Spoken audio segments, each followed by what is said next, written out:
Honrar pai e mãe, segundo a palavra de Deus, não significa aceitar abuso, manipulação, humilhação ou destruição emocional em silêncio. Bíblia Sagrada ensina honra, mas também ensina verdade, justiça, sabedoria, limites e temor a Deus acima de tudo. A honra aos pais é um mandamento. Honra teu pai e tua mãe, para que se prolonguem os teus dias na terra. Êxodo 20:12. Mas a própria palavra também mostra que os pais têm responsabilidade diante de Deus sobre a forma como tratam os filhos. Pais, não provoqueis a ira a vossos filhos, para que não percam o ânimo. Colossenses 3:21. E vós, pais, não provoqueis a ira a vossos filhos, mas criai-os na doutrina e admoestação do Senhor. Efésios 6:4. Isso revela algo importante. Deus não deu autoridade aos pais para ferir emocionalmente, controlar, humilhar ou manipular os filhos. A autoridade bíblica existe para cuidado, instrução e amor, não para opressão. Honrar não é idolatrar os pais. Honrar não é concordar com o pecado. Honrar não é permitir abusos.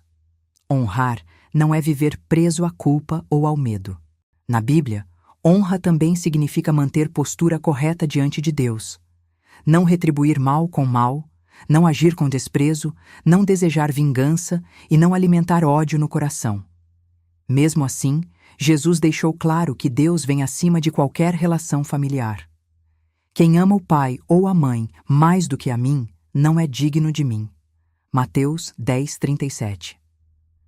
Isso mostra que a fidelidade ao Senhor está acima da obediência humana quando existe injustiça, manipulação ou pecado.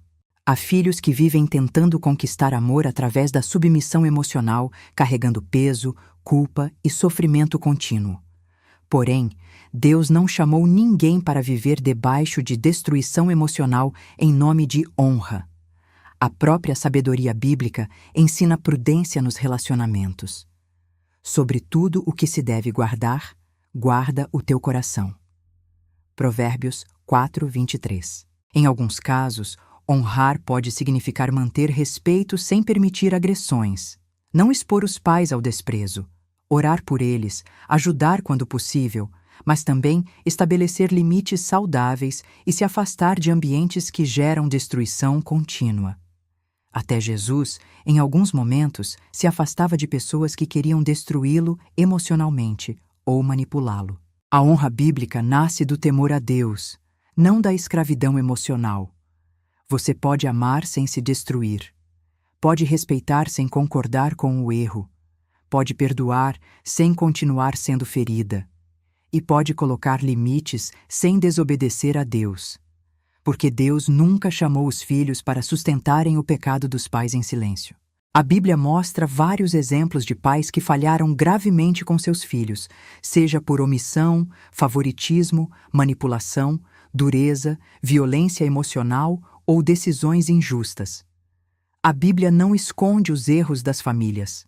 Pelo contrário, ela revela as consequências desses comportamentos. Um dos exemplos mais conhecidos é Jacó com seus filhos. Jacó demonstrava favoritismo por José acima dos outros irmãos. Ora, Israel amava a José mais do que a todos os seus filhos. Gênesis 37:3. Esse tratamento desigual gerou inveja, ódio e divisão entre os irmãos. O favoritismo dos pais feriu emocionalmente toda a família. Outro exemplo forte é Eli. Ele foi omisso diante do pecado dos filhos e não os corrigiu de forma firme. Porque eu já lhe fiz saber que julgarei a sua casa para sempre, pela iniquidade que ele bem conhecia, porque fazendo-se os seus filhos execráveis, não os repreendeu. 1 Samuel 3:13. A omissão também é uma forma de falha parental. Há ainda Saul, que demonstrava comportamento instável, controlador e impulsivo. Em alguns momentos tentou até matar o próprio filho Jonatas por causa de sua ira. Então Saul atirou-lhe com a lança para o ferir. 1 Samuel 20:33. A Bíblia também mostra o caso de Davi, que apesar de ser chamado homem segundo o coração de Deus, falhou como pai em muitos momentos. Ele foi omisso diante do abuso cometido por Amnon contra Tamar. Porém, o rei Davi ouviu todas estas coisas, e muito se lhe acendeu a ira. 2 Samuel 13, 21. Mas mesmo irado, Davi não tomou atitude justa para proteger Tamar. A omissão gerou mais dor, revolta e destruição dentro da família. Existe também o exemplo de Jefté, que fez um voto precipitado e colocou sua própria filha em uma situação trágica por causa de imprudência espiritual. A Bíblia nunca ensina que os filhos devem fingir que o mal não existe. Ela ensina honra, mas também responsabilidade dos pais diante de Deus. Honra bíblica não apaga a verdade. E reconhecer feridas não é desonrar pai e mãe. Muitos enxergam sinais de rejeição na história de Davi, principalmente na forma como ele foi tratado por sua própria família no início de sua caminhada. Quando o profeta Samuel foi até a casa de Jessé para ungir o futuro rei, Jessé apresentou vários filhos, menos Davi. Acabando, pois, de fazer passar Jessé a seus filhos perante Samuel, disse Samuel a Jessé: "O Senhor não tem escolhido estes." Disse mais Samuel a Jessé: "Acabaram-se os jovens?" E disse: "Ainda falta o menor, e eis que apacenta as ovelhas." Samuel 16, 10, 11. Davi nem foi lembrado pelo próprio pai no momento mais importante. Enquanto os outros filhos estavam dentro da casa, ele estava sozinho no campo, cuidando das ovelhas. Outro ponto marcante acontece quando Eliabe, irmão de Davi, o humilha diante dos homens. "Bem conheço a tua presunção e a maldade do teu coração." 1 Samuel 17, 28. Davi foi tratado como alguém sem valor, pequeno e incapaz. Mas Deus via aquilo que ninguém via. O homem vê o exterior, porém o Senhor vê o coração. Samuel 16, 7. A Bíblia deixa sinais claros de alguém que conheceu solidão, desprezo e invisibilidade dentro da própria casa. E isso torna a história de Davi ainda mais forte. O homem rejeitado pelos homens foi escolhido por Deus. Deus frequentemente levanta aqueles que foram ignorados, diminuídos e desprezados pelos próprios familiares. À luz da palavra, em situações de manipulação emocional, humilhação constante, agressões ou destruição psicológica, o afastamento pode ser uma atitude de sabedoria e preservação, não de desonra. A palavra ensina amor e honra, mas também prudência, verdade e proteção do coração. Jesus também se afastava de ambientes e pessoas que buscavam feri-lo ou manipulá-lo. Isso mostra que permanecer perto de alguém que continuamente destrói emocionalmente não é obrigação espiritual. Mas existe uma diferença importante. Afastar-se não significa abandonar ao sofrimento, desejar o mal ou agir com crueldade. Honrar pai e mãe pode incluir manter respeito, não alimentar ódio, não retribuir violência com violência, socorrer em necessidade real quando possível e agir com humanidade e temor a Deus. Porém, isso não significa permitir controle, invasão emocional, chantagem, agressões ou abuso contínuo. Muitas pessoas confundem honra com submissão cega, mas a honra bíblica não anula limites saudáveis. Você pode ajudar sem voltar para o ambiente que te destrói. Pode socorrer sem entregar sua paz. Pode perdoar sem permitir novos abusos. Pode manter distância sem carregar ódio. Quando uma convivência constante produz raiva profunda, revolta, ressentimento e desgaste emocional contínuo, muitas vezes o afastamento é uma forma de preservar o coração e evitar que esses sentimentos cresçam ainda mais dentro de você. Não se ponha o sol sobre a vossa ira. Efésios 4, 26.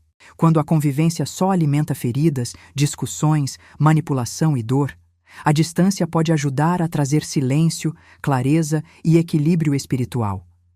Há pessoas que permanecem em ambientes abusivos por culpa religiosa e acabam adoecendo emocionalmente, vivendo presas à ira, medo e desgaste constante. Isso também não agrada a Deus. O ideal é buscar uma postura equilibrada, respeito sem submissão ao abuso, distância sem ódio, oração sem escravidão emocional, ajuda quando necessário, mas sem se entregar novamente à destruição.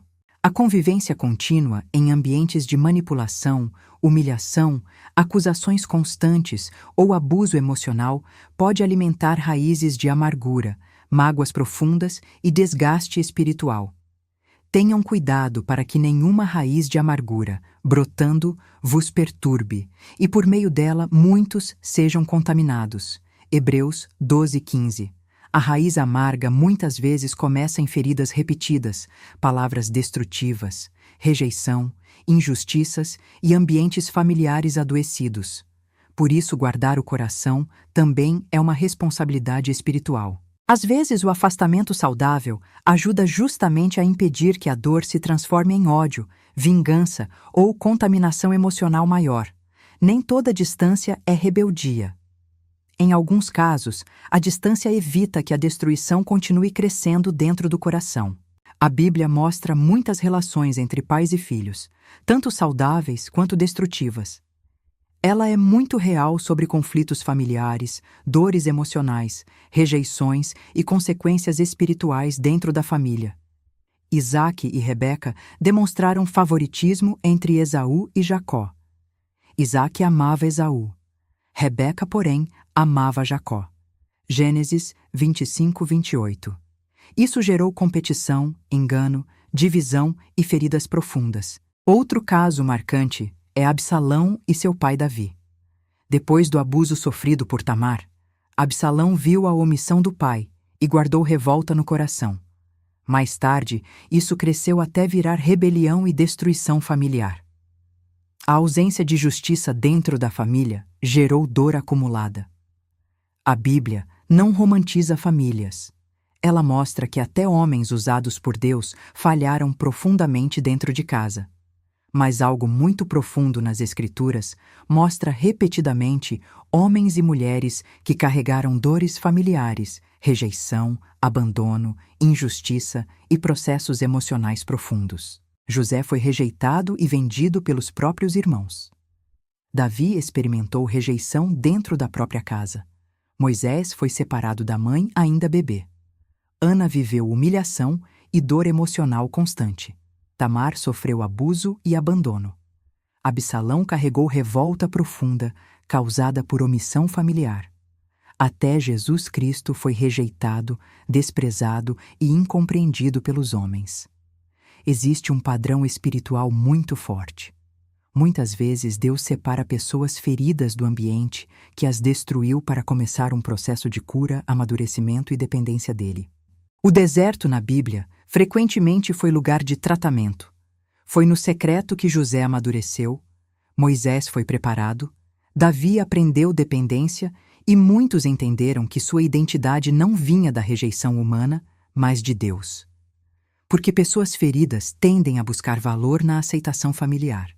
Mas Deus frequentemente quebra essa dependência emocional para ensinar que a verdadeira identidade vem dele. Isso não significa que toda dor vem de Deus. Muitos sofrimentos são fruto do pecado humano, orgulho, abusos e falhas familiares. Mas Deus transforma até feridas em processo de cura e aproximação espiritual.